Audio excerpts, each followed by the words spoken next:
আসসালামু আলাইকুম প্রিয় দর্শক, আজ আমরা এমন এক যুগের কথা জানব যে যুগকে আল্লাহ নিজেই বলেছেন জাহিলিয়াতের যুগ। একটা সময় ছিল যখন মানুষ কাবা ঘরের চারপাশে 360টি মূর্তি বসিয়ে পূজা করত। মেয়ে শিশু জন্ম নিলে জীবন্ত কবর দেওয়া হতো। অত্যাচার, সুদ, মদ, ব্যভিচার, যুদ্ধ সবকিছুই ছিল স্বাভাবিক ব্যাপার। কিন্তু ঠিক সেই অন্ধকার যুগেই আল্লাহ পাঠালেন এক মহান আলো, যিনি পুরো পৃথিবীকে বদলে দিলেন। আজকের ভিডিওতে আমরা ধাপে ধাপে জানব জাহিলিয়াতের যুগ কি ছিল, তখনকার আরব সমাজ কেমন ছিল, মানুষ কতটা বর্বর হয়ে গিয়েছিল এবং ইসলাম এসে কিভাবে সব পরিবর্তন করলো। ভিডিওটি শেষ পর্যন্ত দেখুন, কারণ শেষের অংশে আপনি বুঝতে পারবেন আজকের সমাজের অনেক কিছুই আবার সেই জাহিলিয়াতের দিকেই ফিরে যাচ্ছে। জাহিলিয়াত শব্দের অর্থ কি?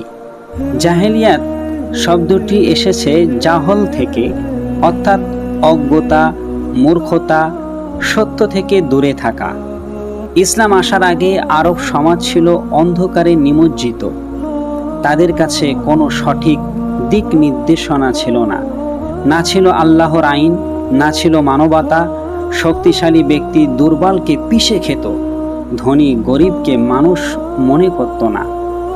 মানুষ নিজের প্রবৃত্তিকেই ধর্ম বানিয়ে নিয়েছিল। আরব সমাজের অবস্থা। তখনকার আরব সমাজ ছিল বিভিন্ন গোত্রে বিভক্ত। এক গোত্র আর এক গোত্রের সাথে সামান্য কারণে বছরের পর বছর যুদ্ধ করত। কখনো উট চুরি করার কারণে, কখনো ছোট্ট অপমানের কারণে। এই যুদ্ধগুলো এত দীর্ঘ হতো যে বহু প্রজন্ম শেষ হয়ে যেত। মানুষের পরিচয় ছিল না ইসলামের ভিত্তিতে, বরং গোত্রের ভিত্তিতে। যে যার গোত্র নিয়ে অহংকার করত। রাসূলুল্লাহ সাল্লাল্লাহু আলাইহি সাল্লাম পরে এসে বলেছিলেন, গোত্রীয় অহংকার ছেড়ে দাও, কারণ এটা দুর্গন্ধময়। মূর্তি পূজা ও শিরিক। জাহিলিয়াত যুগের সবচেয়ে বড় অন্ধকার ছিল শিরিক। কাবা ঘর, যেটা ইব্রাহিম আলাইহিস সালাম তাওহীদের জন্য তৈরি করেছিলেন, সেই কাবার ভেতরেই বসানো হয়েছিল 360টি মূর্তি। মানুষ পাথরের মূর্তির কাছে সাহায্য চাইত, নিজে হাতে মূর্তি বানিয়ে পরে সেটাকেই সিজদা করত।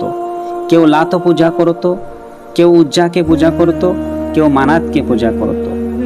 আল্লাহকে ভুলে মানুষ মূর্তির দাস হয়ে গিয়েছিল। কোরআনে আল্লাহ বলেন, তারা আল্লাহকে ছেড়ে এমন কিছুরই ইবাদত করে যা তাদের উপকারেও করতে পারে না, ক্ষতিও করতে পারে না।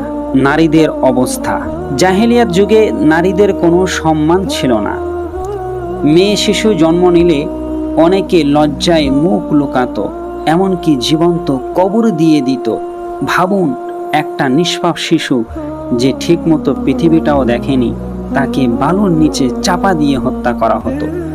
কোরআনে আল্লাহ সেই দৃশ্য তুলে ধরেছেন, যখন জীবন্ত কবর দেওয়া কন্যাকে জিজ্ঞাসা করা হবে কোন অপরাধে তাকে হত্যা করা হয়েছিল। ইসলাম এসে নারীদের সম্মান দিল, মাকে জান্নাতের চাবি বলা হলো, কন্যা সন্তানদেরকে রহমত বলা হলো। জাহিলিয়াত যুগে মদ পান ছিল গর্বের বিষয়। জুয়া খেলতো, ব্যভিচার করত, অশ্লীলতা ছড়িয়ে পড়েছিল সর্বত্র। ধনী লোকেরা দুর্বল নারীদের ব্যবহার করত। নৈতিকতা বলতে কিছুই ছিল না। কিন্তু ইসলাম এসে বলল, মদ শয়তানের কাজ, জিনা মহাপাপ, মানুষকে পবিত্র জীবন যাপন করতে হবে। সুদ ও অত্যাচার।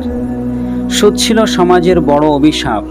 ধনীরা গরিবদের সুদের ফাঁদে ফেলত। ঋণ শোধ করতে না পারলে মানুষ দাস হয়ে যেত। শক্তিশালী লোক দুর্বলদের সম্পদ কেড়ে নিত। এমন সমাজে ন্যায় বিচার ছিল না। ইসলাম এসে ঘোষণা করল সুদ হারাম এবং সবাইকে ভাই ভাই বানিয়ে দিল। ঠিক এই অন্ধকার সময়ে জন্ম নিলেন মানব জাতির শ্রেষ্ঠ মানুষ, হযরত মুহাম্মদ সাল্লাল্লাহু আলাইহি সাল্লাম। তিনি মানুষকে ডেকে বললেন, লা ইলাহা ইল্লাল্লাহ। মানুষ প্রথমে বিরোধিতা করলো, অত্যাচার করলো, পাথর মারলো, বয়কট করলো, কিন্তু রাসূলুল্লাহ সাল্লাল্লাহু আলাইহি সাল্লাম থামেননি। তিনি মানুষের হৃদয়ে বদলে দিলেন। যারা একসময় কন্যাকে হত্যা করত, তারাই পরে কন্যাকে বুকে জড়িয়ে কাঁদত। যারা মদে ডুবে থাকত, তারাই কোরআনের হাফেজ হলো। ইসলাম আরবকে অন্ধকার থেকে আলোয় নিয়ে এলো। যেখানে আগে ছিল যুদ্ধ, সেখানে এলো ভ্রাতৃত্ব। যেখানে ছিল অন্যায়, সেখানে এলো ইনসাফ। যেখানে নারী অপমানিত হতো, সেখানে নারী সম্মান পেল। ইসলাম শুধু ইবাদত শেখায়নি, পুরো সমাজ পরিবর্তন করেছে। আজকের সমাজ কি আবার জাহিলিয়াতের দিকে যাচ্ছে? আজ আমরা আধুনিক হয়েছি, কিন্তু প্রশ্ন হলো, মানুষ কি আবার সেই জাহিলিয়াতের দিকেই ফিরে যাচ্ছে না? আজও শিরিক আছে, অশ্লীলতা আছে, সুদ আছে, অত্যাচার আছে। ইসলাম থেকে দূরে গেলে সমাজ আবার অন্ধকারেই ফিরে যায়। তাই আমাদের উচিত কোরআন ও সুন্নাহকে আঁকড়ে ধরা, নিজেকে বদলানো এবং অন্যদের কাছেও ইসলামের আলো পৌঁছে দেওয়া।